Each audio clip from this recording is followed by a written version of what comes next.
Bonjour, Monsieur Kémy Séba. Bonjour à vous. Soyez les bienvenus sur notre plateau.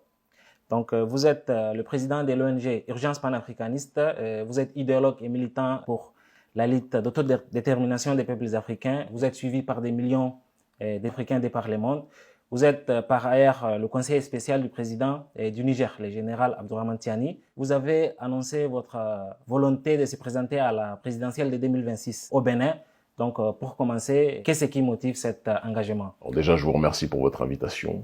Et il est important toujours de préciser le contexte d'où nous partons pour comprendre exactement là où nous nous situons et là où nous allons. Il se trouve que nous menons depuis 25 ans. 25 ans, c'est une longue durée. Ce combat pour l'autodétermination de nos populations, pour la protection de nos populations, pour la justice sociale, contre la globalisation néolibérale, contre la déstabilisation de nos États, contre la négrophobie systémique. Nous avons, je pense, en 25 ans, contribué à faire beaucoup bouger les lignes à un niveau métapolitique, à tel point que certains États nous considèrent comme responsables de la montée de sentiments qu'ils taxent de manière impropre, à mon sens, d'anti-français. Ce n'est pas ma démarche, mais en tout cas, nous travaillons contre le néocolonialisme sous toutes ses formes, et certains nous rendent responsables de la baisse d'influence de ce néocolonialisme-là. Et nous ne sommes qu'au début parce que nous comptons aller le plus loin possible dans ce cadre-là. Il se trouve que il arrive un moment lorsque vous êtes dans la société civile où quels que soient les exploits, quelles que soient les actions menées, quel que soit le travail politique de fond effectué, vous arrivez à un plafond de verre parce qu'il y a un moment où vous devez, dans le cadre de vos activités, passer la main de la société civile aux institutionnels. Et si les institutionnels ne font pas le travail qui est le leur, pour justement prendre le relais du travail que vous avez réussi à effectuer au sein de la société civile avec votre organisation, il arrive un moment où un sujet qui a été activé, exposé et secoué sur la place publique ne peut pas connaître sa véritable transformation parce que les forces institutionnelles demeurent, in fine, quoi qu'on en dise, des entités qui décident de comment tel ou tel sujet politique ou sociétaux doivent être traités et changés ou pas. Je prends un exemple très simple, c'est la question du franc CFA. Même si c'est une question parmi tant d'autres, mais tout le monde sait que c'est un de nos combats de fond. On a bougé de manière historique au XXIe siècle, à travers une mobilisation transnationale, simultanée dans plusieurs pays, que l'ONG Urgence panafricaniste a effectuée en fondant, en initiant le front anticolonialiste français en Afrique, le front anti-CFA. Et on a réussi à remettre au goût du jour une question qui auparavant était incarcérée entre les mains d'une petite poche de l'intelligentsia africaine et qui avait parfois une attitude très pédante vis-à-vis de la masse. On a rendu, dans cette dimension gramscienne, intelligible la question de la souveraineté monétaire pour des millions de gens. Nous nous sommes battus pour cela et les présidents devaient prendre le relais. Ils ne l'ont pas pris. Et des exemples comme la question du franc CFA, sur laquelle nous militons, ce sont des exemples, il y a des exemples multiples sur les questions de justice sociale, sur les questions d'écart de richesse spectaculaires dans nos pays, où on dit parfois que nos pays connaissent une croissance, on reviendra peut-être sur ces questions par la suite, mais c'est une croissance artificielle qui ne profite en réalité qu'à une minorité. On nous fait croire, par exemple, dans mon pays, le Bénin, et c'est le même exemple qui est effectué en Côte d'Ivoire, et ça, c'est l'agrégé en économie, l'un de nos conseillers sur les questions économiques, le professeur Mamadou Koulibaly, ancien président de l'Assemblée nationale, qui le précise et qui le montre très bien. Il y a eu, soi-disant, des données qui ont été rendues publiques présentant une croissance économique exponentielle de mon pays, par exemple le Bénin. Sauf que ceux qui étudient, et c'est ce que nous rappelle le professeur Mamadou Koulibaly, la situation, savent que ce PIB n'est pas en adéquation avec aujourd'hui véritablement la richesse au sens individuel du terme de nos citoyens, de nos populations. Pourquoi? Qu'est-ce qui s'est passé? Il y a eu ce que l'on appelle une manipulation statistique par le biais de ce que l'on appelle le rebasage. Qu'est-ce que le rebasage? C'est incorporer des données liées à des métiers dits informels qu'on ne peut pas quantifier, qu'on ne peut pas mesurer, d'accord? Rajouter cela pour gonfler quelque part le taux de croissance du produit intérieur brut, pour attirer les investissements, d'accord, des institutions internationales et bien évidemment surtout aussi des entreprises et des États occidentaux, de telle sorte qu'on ait l'impression que tel pays ou tel pays est un bon élève en réalité sur le terrain économique. Normalement, dans des pays comme ceux-ci, s'il y a une augmentation du PIB aussi spectaculaire, chaque individu, chaque citoyen, ou en tout cas la population dans son ensemble, devrait avoir une amélioration de ses conditions de vie extrêmes. Or, il y a un appauvrissement spectaculaire d'une majorité de la population. On parle de plus de 60% de la population qui n'a pas accès à l'électricité dans le pays.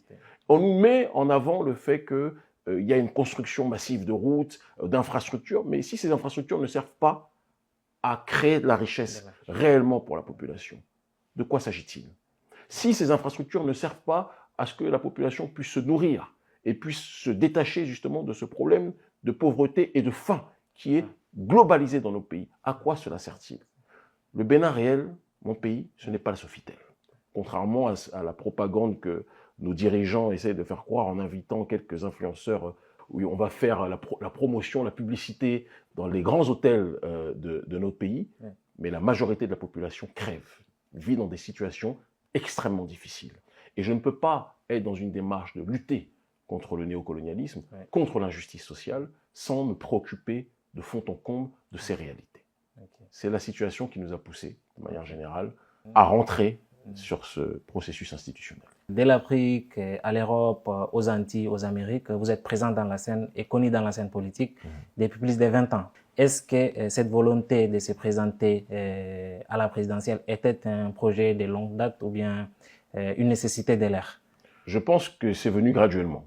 Et comme je le disais dans mon propos introductif, le fait que je sente que les efforts que nous effectuons à l'échelle de la société civile n'étaient pas suffisamment pris en considération par les puissances décisionnaires, nous a poussé à nous dire que si on attend que ceux qui doivent faire en haut le fassent, on risque d'attendre longtemps.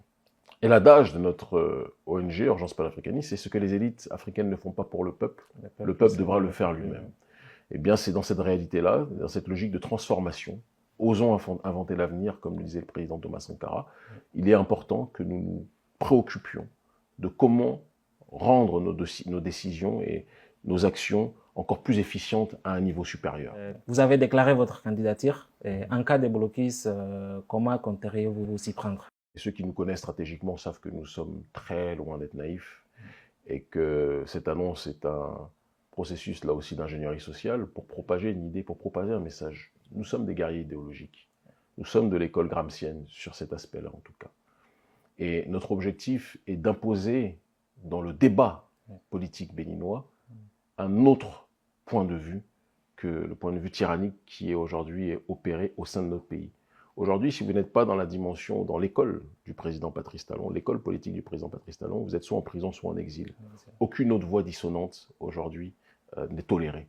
C'est important qu'on le dise. La plupart des opposants sont persécutés, pour ne pas dire la quasi-totalité des opposants réels le sont. Nous avons déclaré qu'il y a plusieurs options.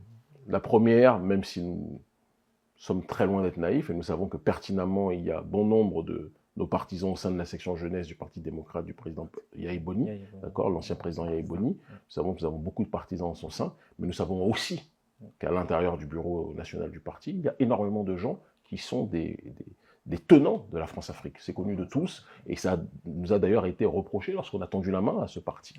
Mais si on ne le faisait pas, certains auraient dit qu'on n'aurait pas émis cette possibilité d'aller dans ce cadre électoral, quel que soit ce que nous en pensions intérieurement.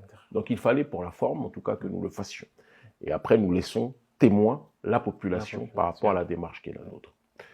La deuxième option, c'est créer une coalition beaucoup plus élargie, des forces d'opposition réelles, d'accord, qui sont exclues du jeu politique, parce qu'on est dans un pays aujourd'hui où le président Patrice Talon a créé, et son système, son oligarchie, a créé un code électoral qui sélectionne les opposants qui peuvent concourir au jeu politique. En gros, c'est comme si vous avez un adversaire qui sélectionne ceux avec qui il veut combattre, et les plus dangereux de ses adversaires, il ne leur permet même pas de monter sur le ring de boxe. On est dans un jeu truqué, de A à Z. Il y a les partis qui sont validés par le président Patrice Talon, qui sont ses partis, d'accord, puisqu'il exige maintenant que vous soyez porté par un parti pour aller aux élections, alors que lui n'a pas eu cette règle qui lui a été imposée quand il est allé au processus électoral présidentiel en 2016, c'est important qu'on le dise, tout comme le président auparavant Yahi Boni et les autres, on ne leur a pas imposé cette réalité-là, mais lui il impose parce qu'il verrouille le jeu. Il ne veut pas, à cause des investissements et de contrats juteux financiers qu'il a et qu'il est en train de passer aujourd'hui et qu'il a passé, il ne veut pas que le butin lui échappe. Et tôt ou tard, il faudra peut-être être dans une logique de pouvoir étudier et analyser comment il a pu établir sa fortune, parce qu'on ne peut pas parler dans un pays pauvre d'une pauvreté extrême de la population sans analyser comment l'un des membres de la population a pu se faire sa fortune par décret, parce que c'est par décret qu'il est devenu milliardaire, et comment il a pu faire développer son économie en prospérant dans un pays qui est complètement appauvri. Ça, c'est quelque chose qu'on devrait être capable d'étudier tôt ou tard. Et donc, il y a cette option d'élargir la sphère de la coalition pour demander un jeu électoral inclusif, pour dire que les règles qui consistent à ce que si vous n'êtes pas porté par un des partis validés par le président, vous ne pouvez pas concourir, c'est quelque chose de caduc. Que si vous n'avez pas 28 députés qui vous donnent leur parrainage, vous ne pouvez pas vous présenter, c'est quelque chose de caduc. Sachant que les seuls qui ont minimum 28 députés, ce sont les partis du président et le parti d'opposition au sein de la classe politique béninoise, le seul parti d'opposition accepté par le président Patrice Talon, qui est le parti de l'ancien président Yahi Boni. Tous les autres partis politiques ne sont pas reconnus sur ce processus-là et on ne leur donnera pas la possibilité de se présenter. On doit changer ces règles. Parce que si on ne le fait pas, ce que je crains, ce que j'entends, pas ce que je souhaite, mais ce que je vois, c'est qu'il risque d'y avoir une contestation populaire citoyenne, non violente, mais qui risque de se déployer par vagues incessantes dans les temps à venir. Et je le sens de plus en plus fort, ce processus-là arriver. Et je pense que la raison voudrait que la classe politique, dans toutes ses composantes, dans tous ses antagonismes, puisse s'asseoir, échanger, discuter et voir comment on peut réformer le jeu politique. Je suis un gardien silencieux d'un processus souverainiste. J'ai un problème avec l'incapacité de donner la possibilité à tout le monde de pouvoir s'exprimer. Ça, c'est un. J'ai un problème avec l'injustice sociale généralisée. Ça, c'est deux. Et j'ai un problème avec le manque ou le kidnapping de la souveraineté. Ça, c'est trois. On est dans un pays aujourd'hui qui a bradé sa souveraineté, qui l'a livrée aux intérêts français. Le président qui a le plus consolidé les liens dans le cadre de la France-Afrique depuis la période des prétendus indépendants, c'est le président Patrice Talon.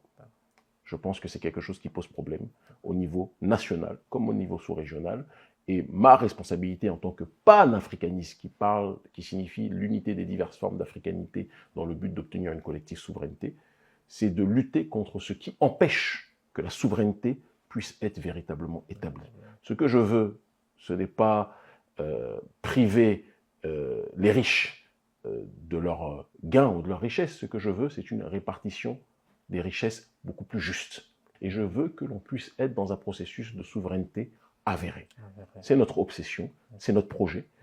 Et ce qui est intéressant, c'est que dans certains pays, on nous considère comme des combattants de la liberté, mais les gouvernements africains qui sont systématiquement liés à la France me considèrent comme un semeur de troubles, me considèrent comme un déstabilisateur d'État. Je ne suis pas un déstabilisateur d'État.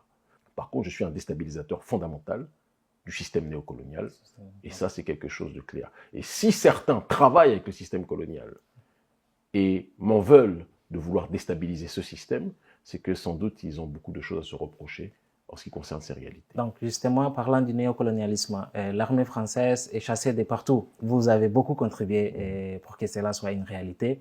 Et dernièrement, le président nigérien a déclaré lors d'une interview que la France a tenté de déstabiliser son pays. Quel est votre avis sur ce sujet? Je vais être très clair. Et vous savez, c'est d'ailleurs une des raisons pour lesquelles, parce que la stratégie du président Patrice Talon, comme je le disais tout à l'heure, c'est de tout faire pour nettoyer l'espace politique béninois de ses adversaires politiques les plus coriaces. Donc il fait tout, soit pour les mettre en prison, il leur invente des histoires de drogue, alors que bon, je veux dire que lui-même et sa famille, en ce qui concerne les questions de drogue, il y a beaucoup de choses qui pourraient être dites, mais ce sera un autre sujet. Et il l'a fait avec Sébastien Djavon notamment. Et il est aussi bon pour coller des affaires. dérangeantes ou créer des affaires de toutes pièces vis-à-vis de personnes qui leur posent des problèmes de fond. Lorsqu'il y a eu la crise entre le Bénin et le Niger, cette crise, il faut comprendre d'où elle part. Nous avons contribué à faire partir l'armée française, que nous considérons comme plus que jamais une armée néocoloniale, qui n'a rien réglé, mais qui a contribué à empirer les choses. Il est important qu'on dise qu'il n'y aurait pas de crise au Sahel s'il n'y avait pas eu d'abord la guerre civile algérienne et la naissance de ces groupes dits takfiri pour certains ou djihadistes, l'assassinat de Kadhafi, voulu par la France et les États-Unis, opéré, perpétré, commandité par ces derniers, qui a contribué complètement donc à déstabiliser le Sahel.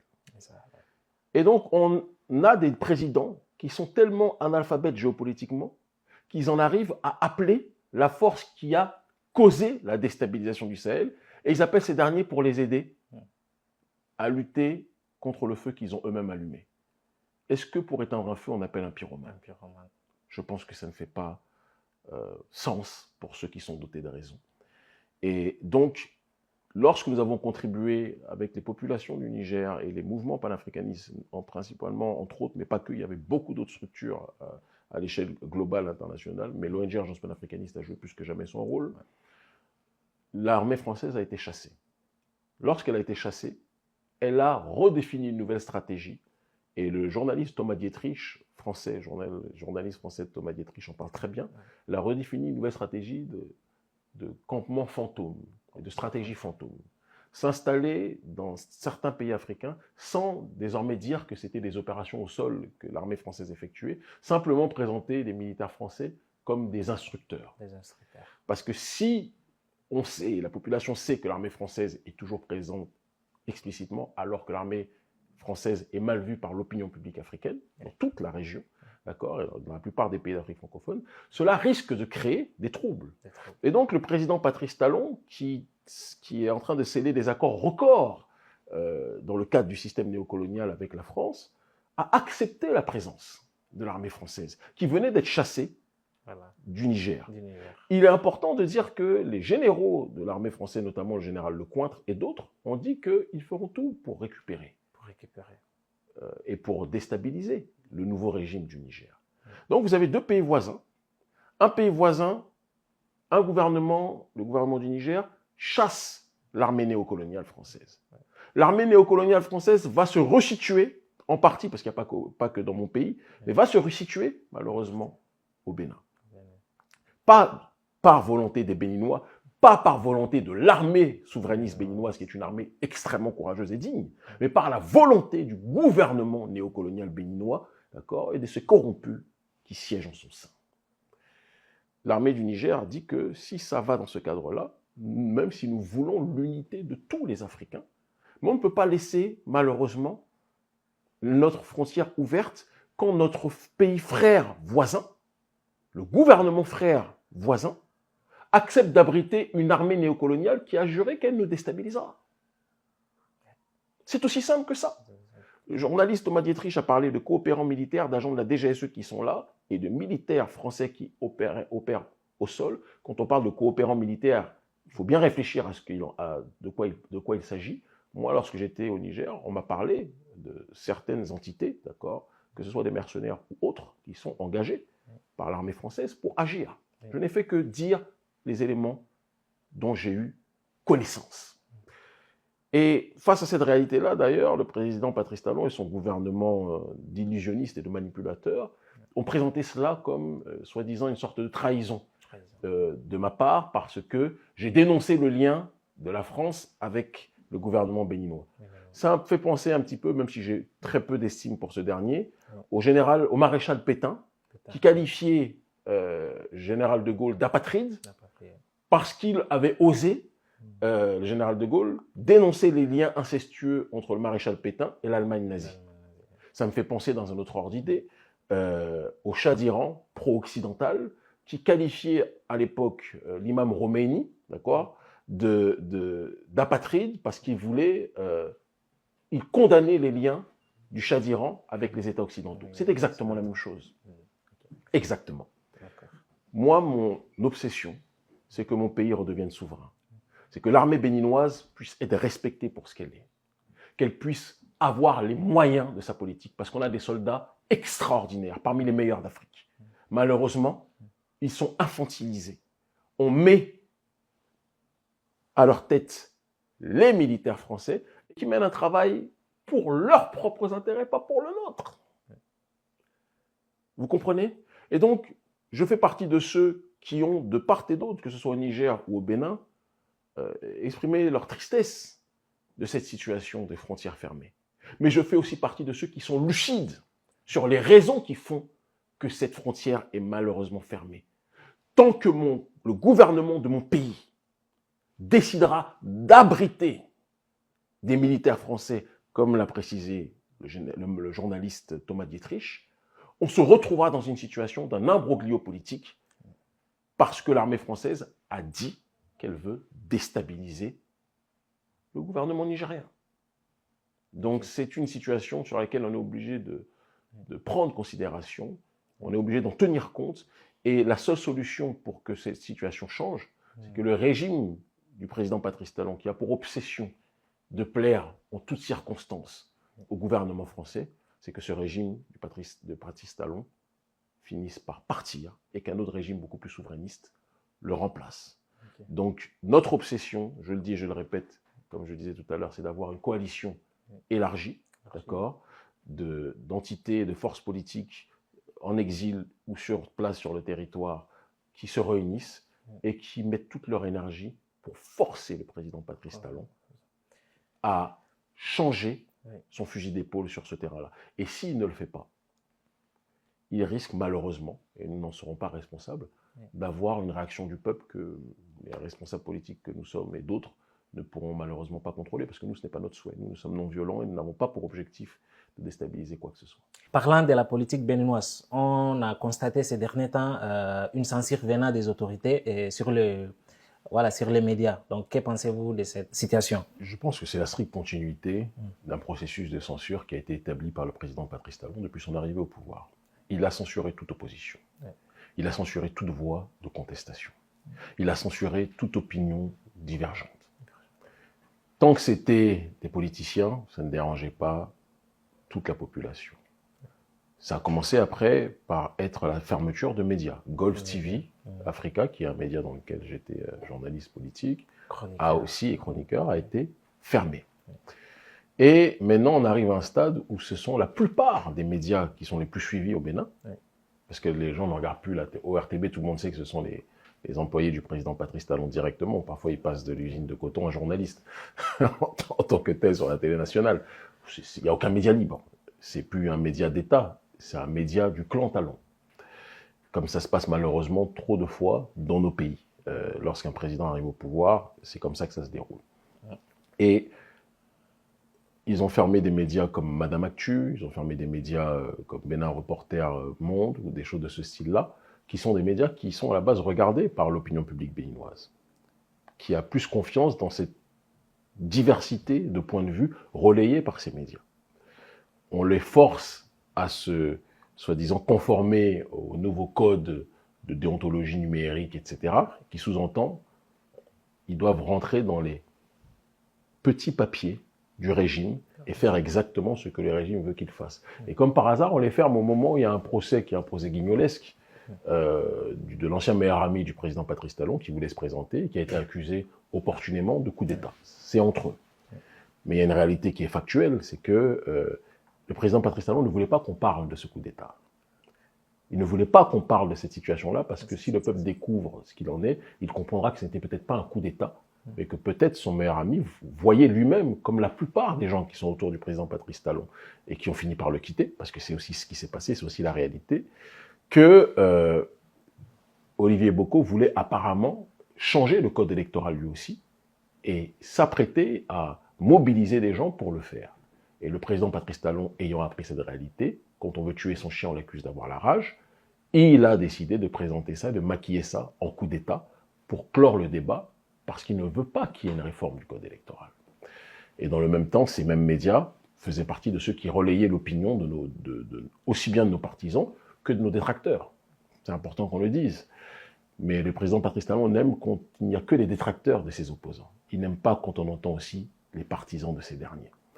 Donc, pour moi, il n'y a rien de surprenant. Et je pense qu'il faut que les Béninois, dans leur ensemble, finissent par se poser la question, pendant combien de temps vont-ils accepter d'être traités comme des biens meubles que l'on peut censurer, que l'on peut maltraiter, que l'on peut usiter comme des préservatifs usagés éternellement? Parlant des relations avec le Niger avec le Mali et le Burkina, dans le cadre de l'AES, ont instauré une force unifiée de 5000 hommes et ont mis en circulation un passeport commun. Donc, si vous êtes élu président en avril 2026, soutiendrez-vous l'idée d'intégrer cette confédération?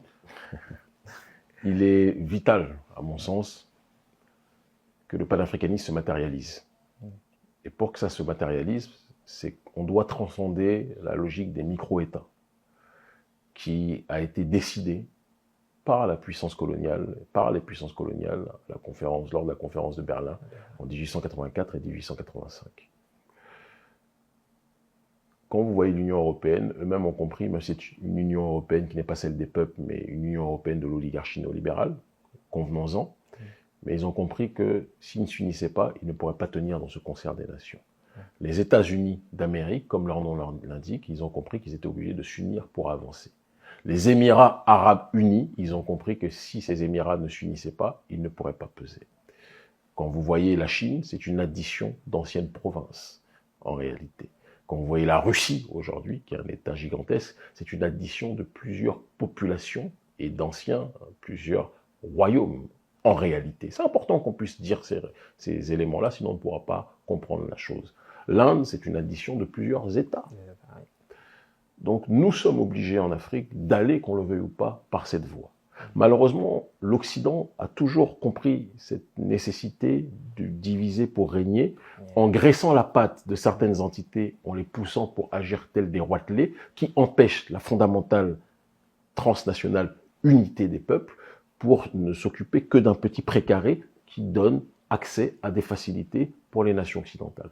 Je pense que si on ne va pas dans cette perception-là, on ne pourra pas comprendre dans quelle direction nous allons. Donc, moi, mon objectif, sans avoir besoin de trop en dire, c'est que nous nous approchions de l'État fédéral. Et ça passera par plusieurs processus. Et il est évident que l'Alliance des États du Sahel est un exemple de panafricanisme du peuple. Ça ne veut pas dire que tout est parfait. Il y a beaucoup de choses qui doivent être améliorées. Et on doit avoir le courage de le dire aussi. D'accord ? Mais c'est une grande source d'espérance pour des millions et des millions et des millions d'Africains. Partout où je vais dans le monde, c'est le retour que j'ai.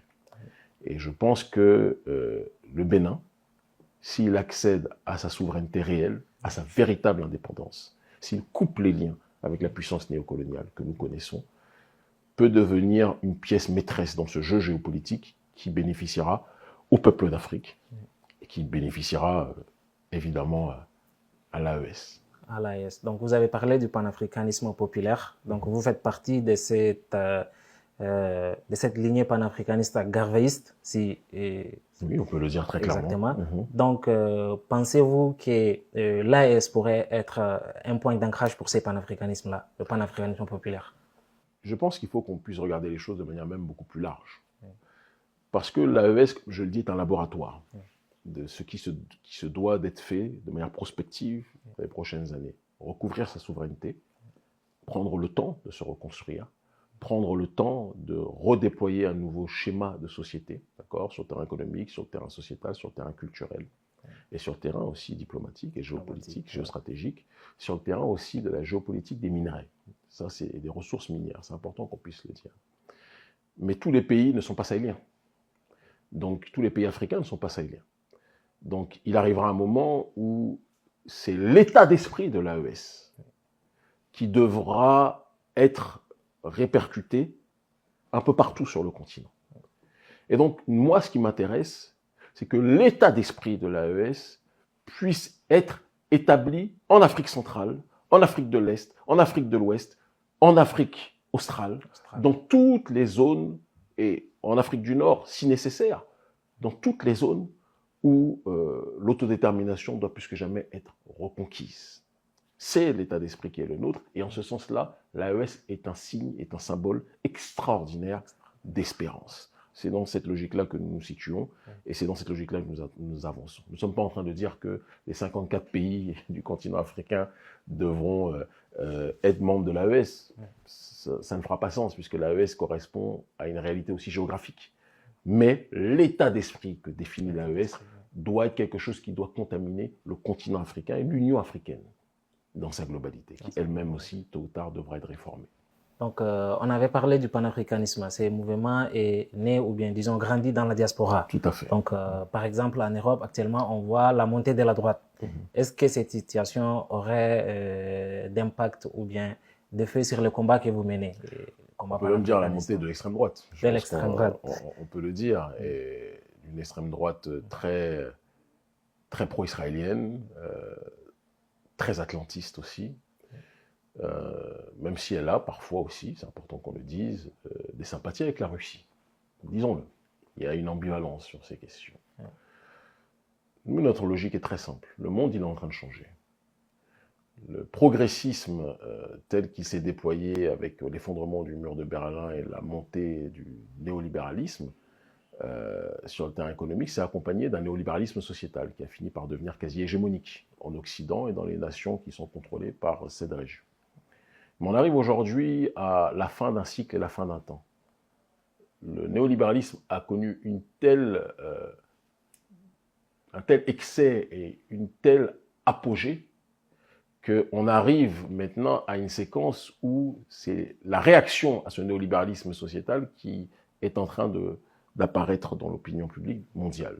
Et cette réaction se caractérise par une sorte de montée des idées illibérales, d'accord, et d'un refus du progressisme néolibéral dérégulé que nous connaissons avec les questions, les théories du genre, ce que certains appellent la dictature des minorités, qu'elles soient sexuelles, etc., etc. C'est ce qui se passe en Occident, et c'est ce qui se passe pas qu'en Occident d'ailleurs, parce que ceux qui voyagent un minimum dans le Sud global voient que, en réalité, des peuples qui sont la plupart du temps enracinés et attachés à leur identité sont beaucoup moins tolérants vis-à-vis de l'agenda de forces néolibérales sociétales comme le Parti des démocrates aux États-Unis ou des partis soi-disant de gauche sociétale en Occident.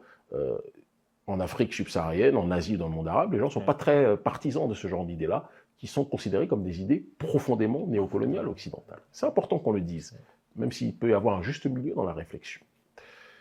Et je pense que les Africains qui lisent Le Monde, et c'est souvent parmi l'élite africaine cooptée par l'Occident, qui lisent Le Monde à travers les lunettes de l'Occident, à travers un progressisme néolibéral sur le terrain sociétal caricatural, qui pense qu'on est encore, il est encore à la mode de parler des questions d'intersectionnalité, entre des questions de genre sexuel, des questions d'identité ethnique et tout ce qui s'ensuit.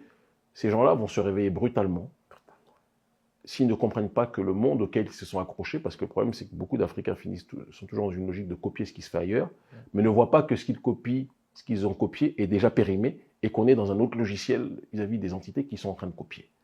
Nous devons rester focalisés sur nos réalités, parce que nous avons vocation à nous situer dans le monde en fonction de nos propres perspectives, en fonction de notre propre vision. Dans mon dernier ouvrage, Philosophie de la panafricanité fondamentale, je parle d'une dichotomie entre le monde moderniste et le monde traditionnel.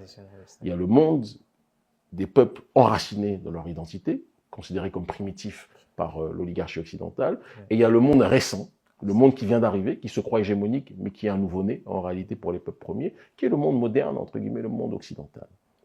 Il ne s'agit pas de faire une opposition entre la modernité, qui est présente partout dans le monde, et le monde traditionnel. On peut très bien traiter de la modernité avec excellence, tout en étant enraciné dans son identité. La Chine en a un exemple extraordinaire. La Turquie, dans un autre ordre d'idée, en est aussi un exemple magnifique. Et il y a d'autres pays, la Russie ou d'autres, sont dans ce cadre-là, où se mélange avec intelligence l'enracinement, la tradition avec un T majuscule, et maintenant des réalités de modernité. Mais il y a une différence entre ce juste milieu, cet équilibre-là, et la dictature de la modernité et le mépris de ce qui est traditionnel et ce qui est enracinement. Ce qui caractérise aujourd'hui, qu'on le veuille ou pas, l'Occident. Et c'est pour cela aussi qu'à la tête d'un pays comme les États-Unis, il y a aujourd'hui eu l'élection de quelqu'un comme Donald Trump qui sonne comme la fin de la récréation de ce néolibéralisme sociétal qui avait fini par conquérir trop d'espace au sein des élites. Donc l'Afrique doit se tenir prête, parce que nous sommes aujourd'hui à un carrefour des civilisations, à un carrefour des enjeux géopolitiques. Et les peuples occidentaux, les peuples du Nord global sont en train de se braquer, de se radicaliser. Et le Sud global va devenir un réel ennemi. Il l'a toujours été en réalité, mais il va l'être plus qu'il ne l'a jamais été auparavant. Et si nous, on est dans une volonté d'être citoyen du monde, alors qu'eux sont citoyens de leur monde, mais n'ont pas décrété qu'on était citoyens de leur monde à eux, ça ne va pas aller. Il faut qu'on soit citoyen de nos mondes et qu'on fasse en sorte que nos mondes puissent compter. C'est la réalité dans laquelle nous sommes. Quand on a Donald Trump qui dit America First, il faut que les Africains soient capables de dire l'Afrique d'abord, d'accord? Et que notre peuple soit notre peuple priorisé. Nos peuples soient priorisés, où qu'ils soient installés. Ça doit être nos réalités. Vous avez dit que l'Occident est en train de se braquer. Est-ce que cela n'est pas une opportunité pour les Africains? Une opportunité historique, c'est exactement ce que je dis. C'est une opportunité historique pour nous de comprendre que si ceux dont on mendie l'amitié ont décidé plus que jamais de nous tenir à l'écart de leur réalité, c'est une occasion pour nous, suivant l'adage qui dit de l'exclusion d'un homme par l'autre naît la volonté pour l'homme exclu, de se constituer sa propre puissance. C'est dans cette logique-là et cette orientation idéologique et politique que nous nous situons. Donc, prenons cette séquence historique comme une chance, en nous rappelant que l'Africain n'a pas d'amis.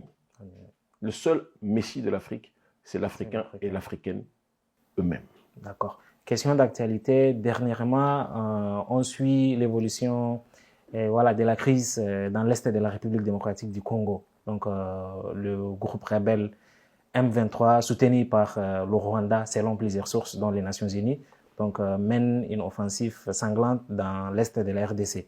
Que pensez-vous de ces sujets? Quelle issue possible pour ces On est face à un processus néocolonial, encore une fois, qui s'appuie sur le pillage de nos ressources et qui s'appuie aussi sur une géopolitique des ethnies et des tribus dans ces sous-régions-là.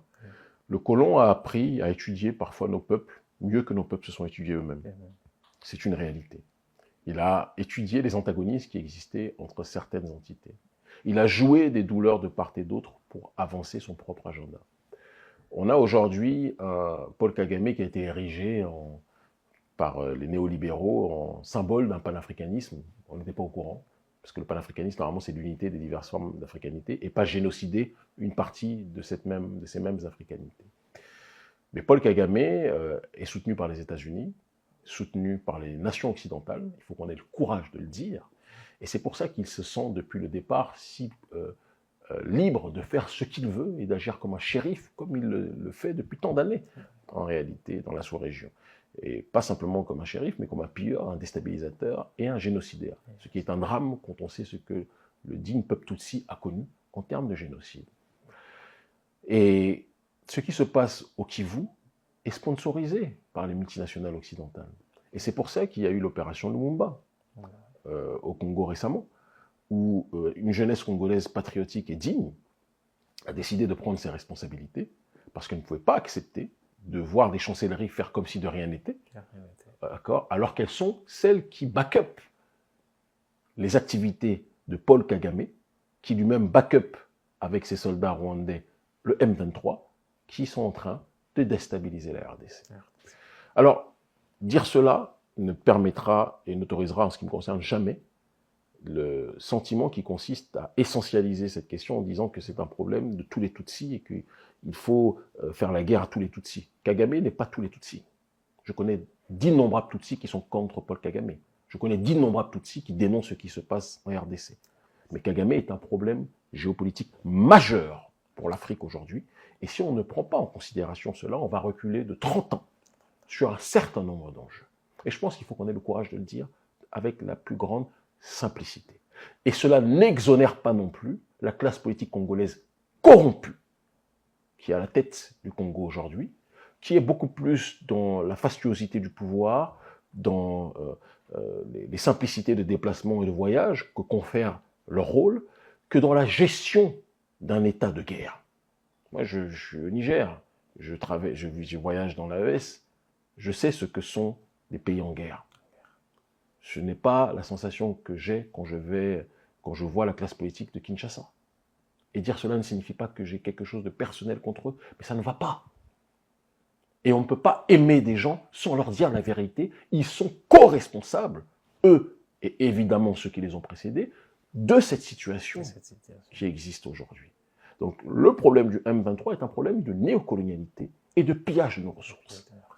Et Kagame n'est qu'un proxy d'intérêt qui le dépasse de très loin en réalité, ce qui n'exonère pas de ses responsabilités. Et nous devons le condamner avec la plus grande force, lui, son clan, d'accord, et les nations occidentales qui le soutiennent derrière, officieusement, et nous devons aussi condamner l'inaction, le côté inopérant de la classe politique congolaise qui ne prend pas ses responsabilités. Voilà. Ok, Kémy Séba, un dernier mot. Ce que je dirais, c'est que ce que les élites africaines ne font pas pour le peuple doit le faire lui-même. Et donc 2025 va être une année agitée à l'échelle internationale pour le peuple africain. Parce que, en tout cas, nous allons tout faire pour faire bouger des lignes, puisque les forces institutionnelles ne font pas le travail qui est le leur. Nous allons réactiver la question, c'est ce que j'ai commencé à faire, du franc CFA, plus que jamais. Ça, c'est à l'échelle globale et internationale. Et sur le terrain maintenant beaucoup plus local, en ce qui concerne le Bénin, le président Patrice Talon me considère comme un semeur de troubles. Moi, je me considère comme quelqu'un qui veut rétablir le jeu démocratique. Et je veux que chaque voix béninoise puisse s'exprimer, puisse être entendue, puisse être respectée, et que la justice sociale puisse devenir une réalité.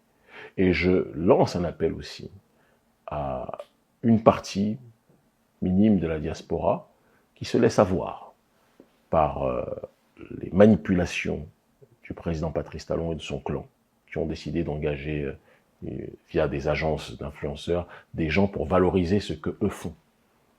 Ne vous laissez pas blaguer par la faciosité. Thomas Sankara disait « Mieux vaut l'eau potable pour tous que le champagne pour quelques-uns ».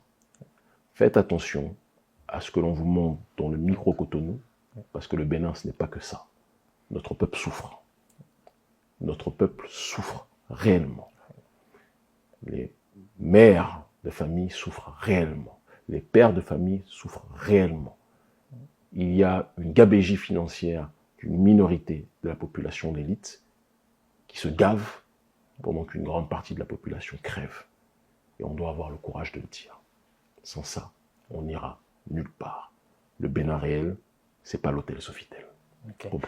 Je rappelle que vous êtes le président de l'ONG Urgence panafricaniste, vous êtes activiste influent, suivi par des millions des Africains à travers le monde, et vous êtes par ailleurs conseiller du président du Niger, le général Abdourahmane Chani, bien que vous intervenez en tant qu'activiste panafricaniste et homme politique béninois.